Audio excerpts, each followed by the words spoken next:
This podcast contains graphic content and graphic language. Listener discretion is advised.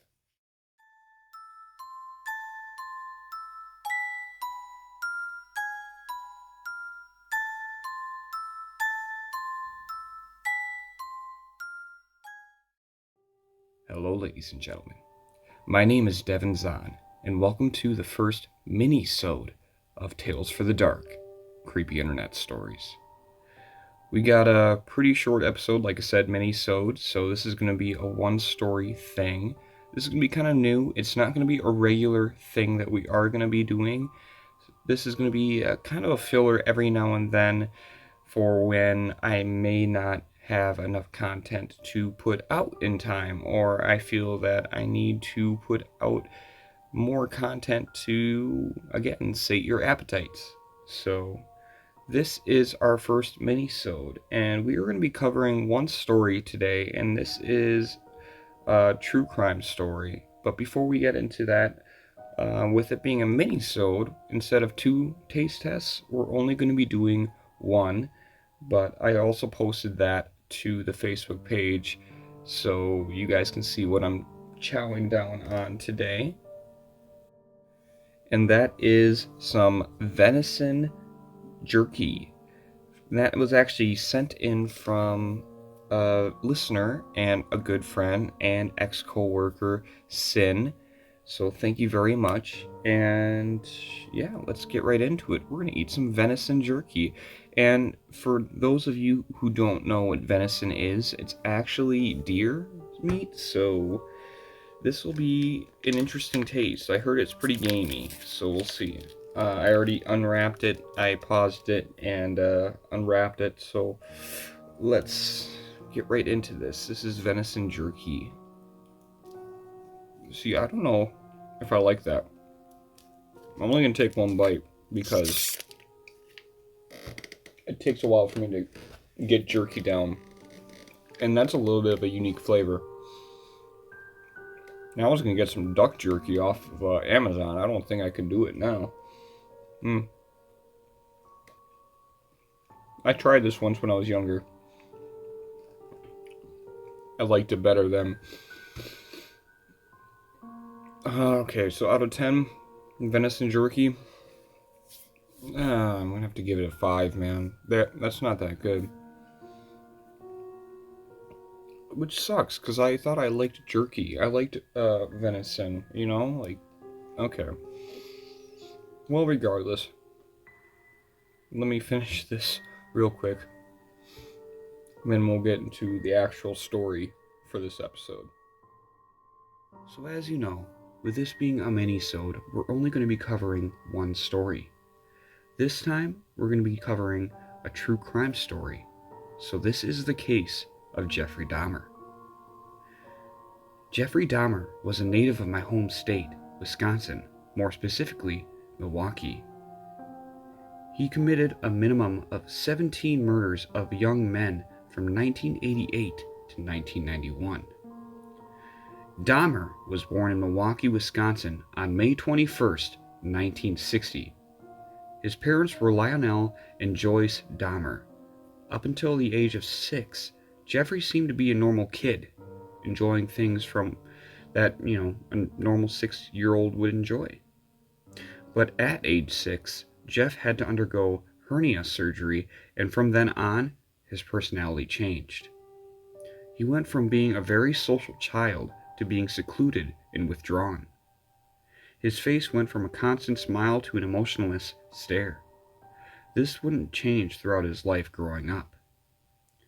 The Dahmer family moved to Bath, Ohio in 1965, which only exacerbated Jeffrey's insecurities, and his social awkwardness kept him from making any friends at his new school. During this time, instead of studying or doing homework, Jeff spent his time collecting animals run down from the local roads. He would strip the animal carcasses down and save the bones. For what? We don't really know. Most other times, he spent in solitary, buried deep within his own mind. He found himself able to put on a metaphorical mask to hide his lack of apathy. Jeff lived a relatively normal life, though.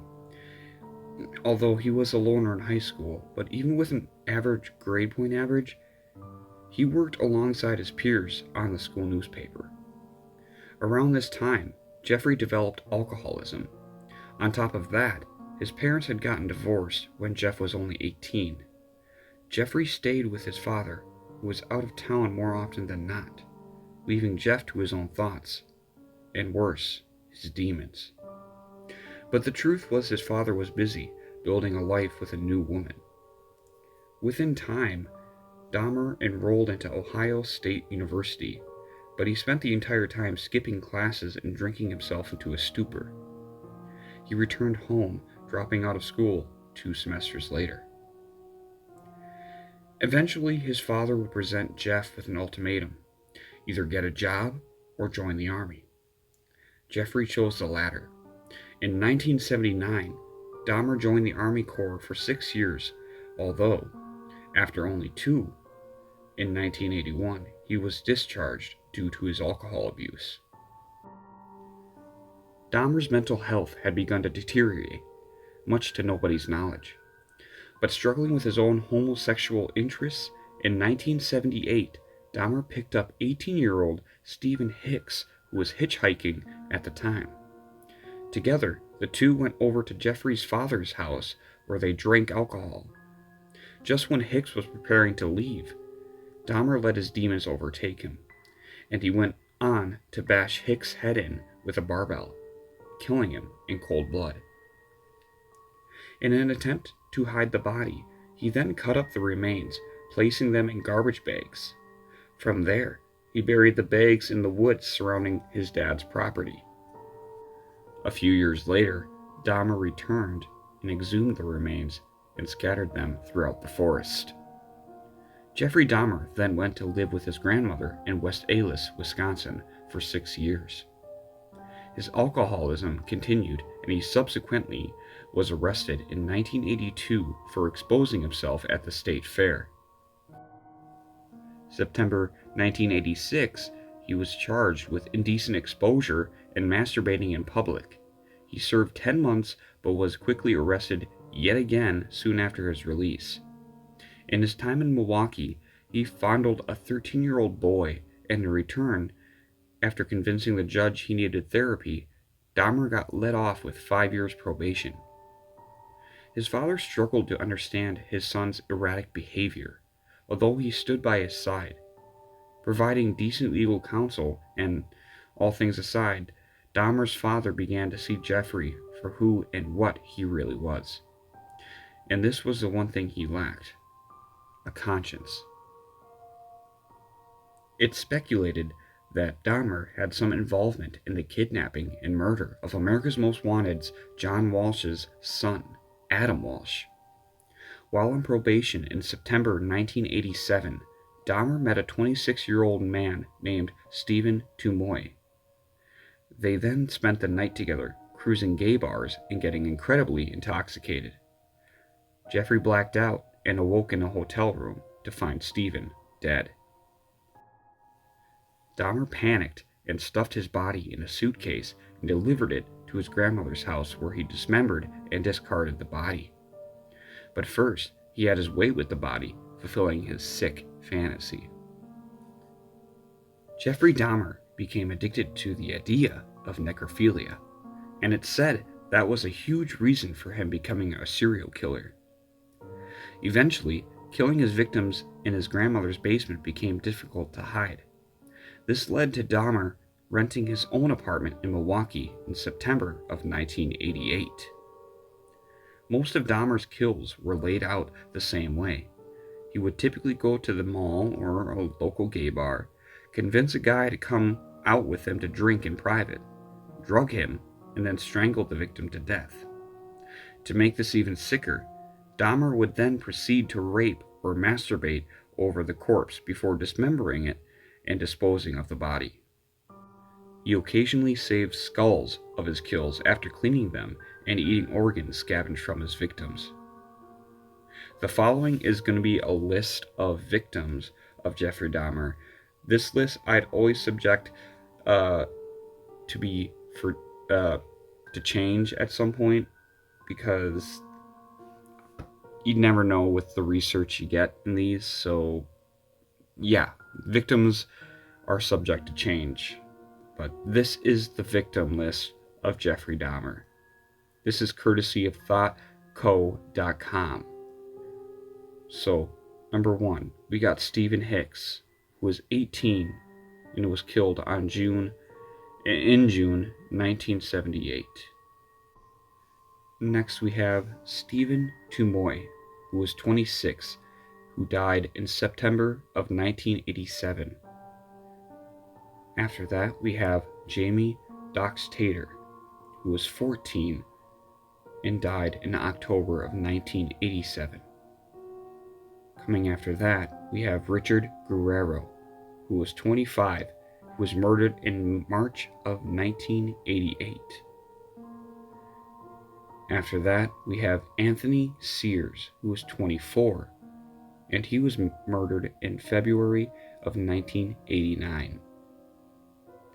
Next is Eddie Smith, who was 36, who died in June of 1990. Ricky Beeks is the next victim, who died at the age of 27 and was murdered in July of 1990. Going from there, we have Ernest Miller, who was 22 and was murdered in September of 1990. Also murdered in September of 1990 was David Thomas, who was 23 years old. Curtis Straughter, who was 16, was murdered in February of 1991. The next victim was Errol Lindsay, who was 19, who died in April of 1991.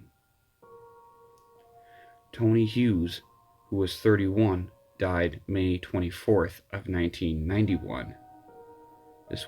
Next one might be a little tough to pronounce, so I apologize in advance if I botch it.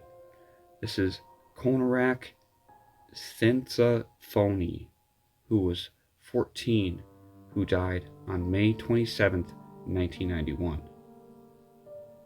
Matt Turner was his next victim, who died at the age of 20 on June 30th, 1991. His next victim after that was Jeremiah Weinberger, who died at the age of 23 on July 5th, 1991. Oliver Lacey was next, at the age of 23, died on July 12th, 1991. And the last one on the list I have is Joseph Brandholt, who died at the age of 25 on July 19th, 1991. So yeah, that's a lot of victims.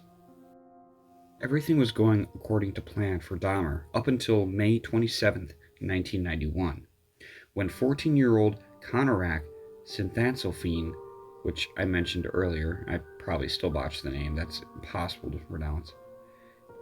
So Konarak and Dahmer were involved in an incident. He was the brother of a boy Dahmer had previously been convicted of. I didn't write what he was convicted of. I'm assuming rape, because Dahmer was into that kind of thing. But early in the morning, Konarak was spotted stumbling down the street nude and seemingly in a trance. By the time police had arrived, the young teen was being surrounded by 2 young girls and Dahmer himself. Dahmer then claimed that Konarak was simply drunk and that they were lovers just having a spat. The 2 girls found this fishy, though, and protested, but the police didn't listen, escorting Dahmer and his victim back to his apartment. Upon entering Dahmer's home, the police noticed nothing out of place aside from a pungent smell. Finding no malicious evidence, the police left Konarak in Jeffrey's care. Within hours, Konarak was murdered as well. His murder spree hit the gas pedal in June and July of 1991, when Dahmer began killing at least 1 victim a week. That is, until July 22nd, when Dahmer was unable to keep his grasp on soon-to-be 18th victim, Tracy Edwards. Edwards reported that when Dahmer tried to handcuff her, she struggled and managed to escape. She wandered until the police found her, handcuffs still dangling off her wrist. Still being coherent, Edwards led police back to Dahmer's house. He answered the door, calm and collected. Upon the request of the officers, Dahmer agreed to retrieve the key for the handcuff and had an officer escort him to his room. Upon entry, the officer observed several graphic photos of body parts and a fridge full of human skulls. Upon the officer attempting to arrest Dahmer, his attitude changed from reserved to aggressive. Dahmer then tried to fight off the officers to no avail. When he was finally subdued, they were able to start their search of the crime scene. This is what they found. A human head and 3 bags of organs, which included 2 hearts, were found in the refrigerator. 3 heads, a torso, and various internal organs were found inside a freestanding freezer. Chemicals, formaldehyde, ether, and chloroform, plus 2 skulls, 2 hands, and male genitalia were found in the closet. A filing cabinet that contained 3 painted skulls, a skeleton, a dried scalp, male genitalia, and various photographs of his victims were also found. A box with 2 skulls inside. A 57-gallon vat filled with acid and 3 torsos were all also found. Victims' identification cards, bleach used to bleach the skulls and the bones, incense sticks, and neighbors often complained to Dahmer about the smell coming from his apartment, so this might be a reason for that. Other things found included tools, including claw hammers, hand saws, a 3 8-inch drill, a 1/16 drill, and various drill bits, a hypodermic needle, various videos, some pornographic, and blood-soaked mattresses and blood splatters, alongside a King James Bible. There was a lot of evidence going against this guy, and I'm sorry if I stuttered through that, but the evidence is just kind of laid out like that. So that is also thanks to the same website I mentioned prior. So Jeffrey Dahmer. Ugh. Alright, so we got a little bit more to go yet. So Jeffrey Dahmer was arrested and indicted on 17 counts of murder, but that number was later reduced to 15. He pled not guilty by reason of insanity, citing most of the reasoning from a 160-page document of testimonies and witnesses who claimed his necrophilic urges were too strong to be able to be contained. His prosecution fought to prove he knew exactly what he was doing. Much to his dismay, after only 5 hours of deliberation, the jury came back with 15 guilty counts of murder, bringing his sentence to a massive 937 years in prison. Dahmer wrote and read a statement at his sentencing saying, quote, "I hated no one. I knew I was sick or evil or both. Now I believe I was sick. The doctors have told me about my sickness, and now I have some peace. I know how much harm I've caused. Thank God there will be no more harm that I can do. I believe that only the Lord Jesus Christ can save me from my sins. I ask for no consideration." Following his sentencing, Dahmer was transported to Columbia Correctional Institute in Portage, Wisconsin. Although he was initially isolated for his own protection, he was quickly moved into general population, with guards citing he was a model prisoner and that he had found God. His newfound faith wouldn't save him from judgment, however, for on November 28, 1994, Jeffrey Dahmer and his fellow inmate, Jesse Anderson, were beaten to death while on work duty in the prison's gym by Chris Scarver.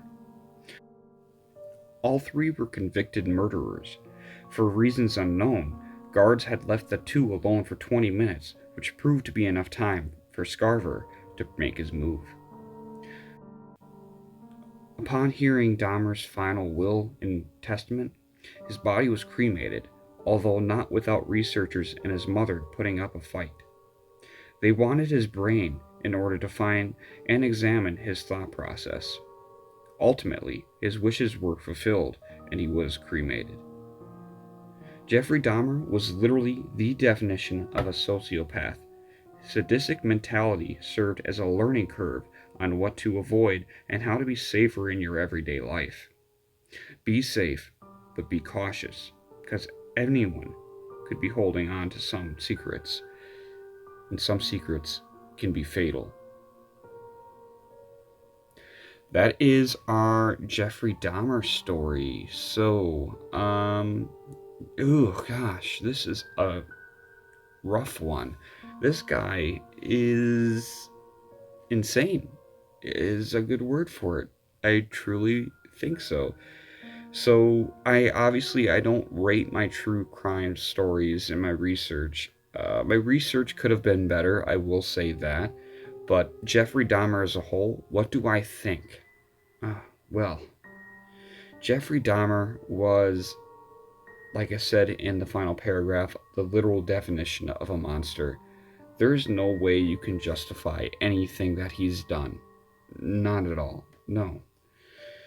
And the fact that it hits so close to home, I actually have a listener on this podcast named Dave who doesn't have direct ties to the Dahmer family, but he knows someone who does. So that's how close it hits to home. This hits to home, sorry.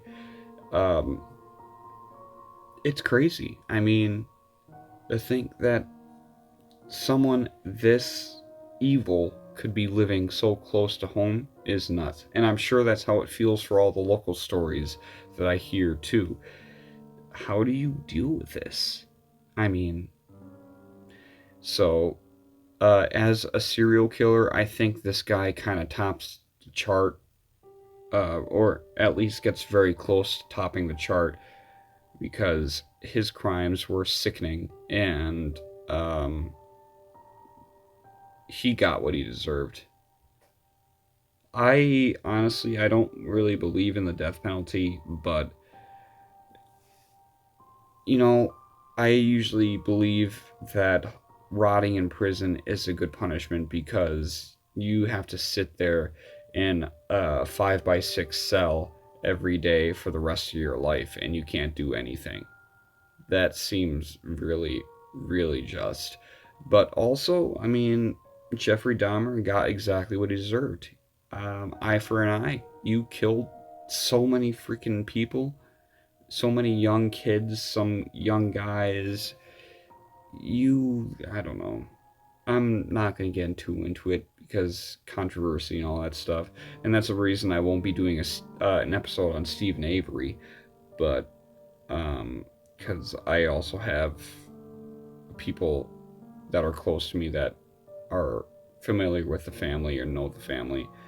So, what do I think of Jeffrey Dahmer's case as a whole? In terms of gruesomeness, I'd probably give it an 8. In terms of humanity, I'd give you a 0. So that's as much of a score that you're really going to get out of me for a true crime story. So that is the end of our story for this minisode. So as always, please let me know what you guys think on the Facebook page. That is Tales for the Dark - Creepy Internet Stories. You can also send me emails to talesforthedarkcis@gmail.com, and like us on YouTube, subscribe. I do much more than paranormal stuff and podcasts and all that. I do video game stuff as well. But we will be saving our shout outs for the new listeners for the next episode, because this is just a mini-sode. So yeah, in the next episode we'll be doing we'll be doing our true crime, our creepypasta, and our cryptid/oyand or paranormal story show. It'll be a good time. So, with that being said, that's going to be the end of this mini-sode, and it is kind of truly a mini-sode because it's, I think, going to be around 20 minutes or so. So if you guys enjoyed, please again comment below. Subscribe if you're on YouTube. Subscribe because I'm on Castbox. I will be starting up on Spotify shortly. And thank you guys very much for listening. Stay creepy, and I will see you guys in the next one. I'm out.